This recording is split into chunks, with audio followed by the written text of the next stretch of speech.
We've picked 10 cars that defined their decade to help tell the story of Motorsport magazine, but also the story more broadly of motor racing. Let's start off with the pioneers from the 20s, 30s and 40s, especially the 6.5-litre Bentley Speed 6, Motorsport's racing car of the 20s. It was so special to stand on the podium at Le Mans with the Bentley overalls and the history that Bentley's all about in terms of Le Mans and the victories they had in the 20s. And then there was the mighty Porsche 917.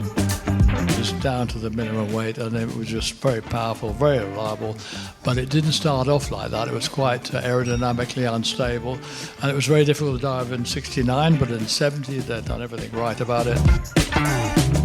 The 80s, the low-line McLaren Honda MP44, the car looking sensational in the corner of the room.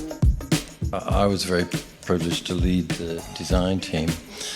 But you have to also look at everybody in the company. There were so many good people doing such a good job. Now the Subaru Impreza during the 90s. Anyone who's heard that rumbling through a forest in the middle of the night will never forget it. And it was just an era that came alive. Colin just brought the whole thing to life. The winner and Motorsport's racing car of the century is the Lotus 49.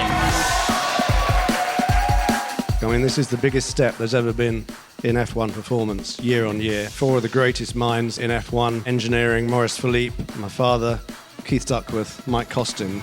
Those 4 extremely clever people worked together and created the Type 49.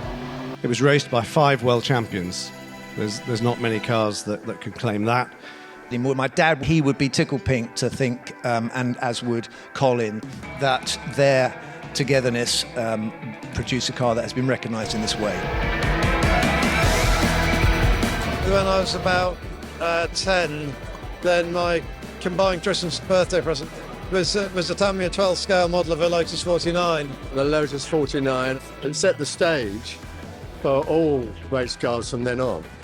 Monocoques, fiberglass and a Cosworth engine that made part of the chassis.